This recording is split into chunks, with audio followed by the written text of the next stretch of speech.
வணக்கம். நான் உங்கள் ஜெயா. இன்றைக்கி நம்ம இந்த வீடியோவில் சகுந்தலாவுடைய கதையை பார்க்கலாம் வாங்க. சகுந்தலா யாருன்னு பார்த்தீங்கன்னா, கர்ணா முனிவருடைய வளர்ப்பு மகள். அவங்க காட்டில் ஒரு அழகான மான்குட்டியோடு வளர்ந்துட்டு அவங்க அப்பாவோட செல்ல பொண்ணாக இருந்தாங்க.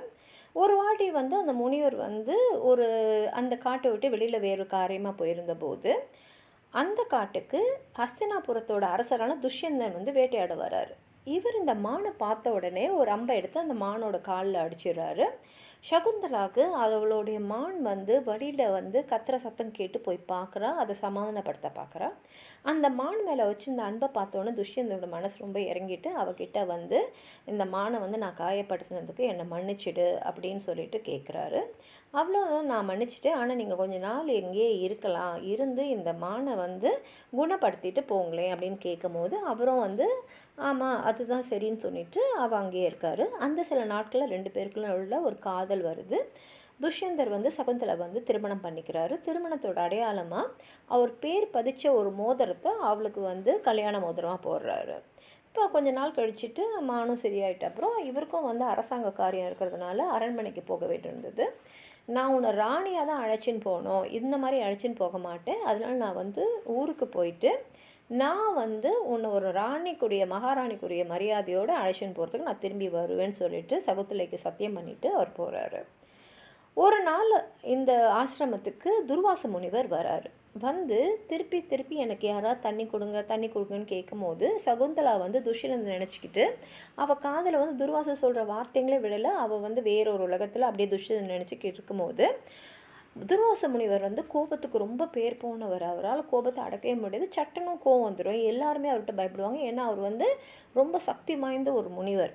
அவர் இந்த பொண்ணு நம்மளை அவமானப்படுத்துகிறாள்னு கோபம் என்ன சொல்கிறாருன்னா, நீ யாரை நினச்சிக்கிட்டு என்ன அவமானப்படுத்தினியோ அவங்க உன்னை மறந்துடணும் அப்படின்னு சாபம் கொடுத்துட்றாரு.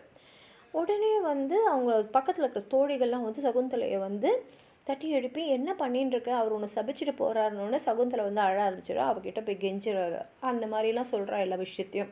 சொன்னோன்னே அவருக்கு மனசு இறங்குது. ஆனால் என்ன சொல்கிறாருன்னா, நான் கொடுத்த சாபத்தை நானே திருப்பி வாங்க முடியாது, அந்த மாதிரி தான் இது. ஆனால் நான் அதை மாற்ற முடியும். அதாவது துஷ்யந்தன் உனக்கு ஏதாவது கொடுத்துருந்தாருன்னா அதை நீ அவர்கிட்ட காட்டு. அப்படி காமிச்சின்னா உடனே அவருக்கு ஞாபகம் வந்துடும் அப்படின்னோடனே சகுந்தலாவுக்கு சந்தோஷமாயிடுது. ஏன்னா அவகிட்ட துஷ்யந்தோட மோதிரம் இருக்குது. இப்போ இந்த சாபத்தால் ஊருக்கு போன துஷ்யந்தன் சகுந்தலையை மறந்துடுறாரு. இப்போ சகுந்தலை காத்துக்கிட்டே இருக்கா ரொம்ப நாளாக. வயிற்றுலேயும் குழந்தை வளர ஆரம்பிச்சிடுது. அதனால் சரி நம்மளே போய் நம்ம அவரை பார்க்கலான்னு சொல்லிட்டு போகிறாங்க. ஆனால் போகிற வழியில் அவங்க ஒரு ஆற்றை கடக்க வேண்டியிருக்கு. அப்போ அந்த மோதிரம் தண்ணியில் விழுந்துடுது. அந்த ஆற்றுல நீந்திட்டு இருந்த ஒரு மீன் அந்த மோதிரத்தை விழுங்கிடுது. இப்போ சகுந்தலா அரண்மனைக்கு வராங்க. ராஜாவை பார்த்து தன்னை பற்றி சொல்கிறாங்க. ஆனால் ராஜாவுக்கு எதுவுமே ஞாபகம் இல்லை. அப்போது அவர் கேட்குறாரு, நான் திருமணம் பண்ணிக்கிட்டேன்னா அதுக்கு ஏதாவது ஒரு உத்தரவு அதில் இருக்கும் இல்லையா, ஏதாவது இருக்கான்னு போது உங்களோட மோதிரம் என்கிட்ட இருக்குது அப்படின்னு பார்க்குறேன். ஆனால் மோதிரம் அங்கே இல்லை. அழுதுகிட்டே நடந்ததை மட்டும் சொல்கிறேன். ஆனால் மோதிரம் எங்கே போச்சுன்றது அவங்களுக்கும் தெரியல. ஆனால் ராஜா நம்புகிற மாதிரி இல்லை. அதனால் அவள் அழுதுகிட்டே என்ன பண்ணிடுறா, சரின்னு சொல்லிட்டு திரும்பி வந்துடுறான். ஆனால் அவளுடைய அப்பா கிட்டே போகிறதுக்கு அவளுக்கு அவமானமாக இருந்ததுனால காட்டுள்ள இன்னொரு பகுதியில் அவள் அங்கே தங்கிட்டு இருக்கும்போது அவளுக்கு ஒரு அழகான ஆண் மகன் பிறக்குது. அந்த குழந்தைக்கு பரதான்னு பேர் வைக்கிறாள். பரதா ரொம்ப தைரியமான ஒரு குழந்தையாக இருக்கான். அங்கே இருக்கிற காட்டு விலங்குகளோடையெல்லாம் பழகி அதுங்களோட விளையாடி அவனுடைய நேரத்தை போக்கின்னு இருக்கான். ஒரு நாள் ராஜாவோட அரண்மனைக்கு ஒரு மீன்காரன் ஒரு மோதிரத்தை எடுத்துன்னு தரான். பார்த்தா அது சகுந்தலையோட மோதிரம். அந்த மோதிரத்தை பார்த்த உடனே துஷ்யந்தனுக்கு சகுந்தலையோட ஞாபகம் எல்லாம் வந்துடுது. ஏன்னா சாபம் உடஞ்சி போச்சு. உடனே அவரே உனக்கு இந்த மோதிரம் எப்படி கிடச்சிதுன்னு கேட்கும்போது, நான் அந்த மாதிரி ஆற்றுலேருந்து பிடிச்ச மீனை வெட்டும் போது அது வயிற்றில் இந்த மோதிரம் இருந்ததுன்னு சொல்கிறாரு. உடனே அவர் புரிஞ்சிடுது நம்ம எவ்வளோ பெரிய தப்பு பண்ணிட்டோம் அப்படின்னு சொல்லிட்டு உடனே அவர் காட்டுக்கு போய் சகுந்தலையை தேடுறாரு. ஆனால் சகுந்தலை அங்கே இல்லை. இவருக்கு என்ன செய்யுதுன்னு தெரியல. துக்கத்தோடு அரண்மனைக்கு வந்துடுறாரு. சகுந்தலையோட ஞாபகத்தில் இருக்கார். கொஞ்சம் வருஷங்க அப்படி போகுது. இப்போ திரும்பி ஒரு வேட்டையாடுறதுக்காக காட்டுக்கு போகிறாரு. அங்கே பார்த்தா ஒரு சின்ன பையன் ஒரு சிங்கத்தோடு விளையாடிக்கிட்டு இருக்கான்.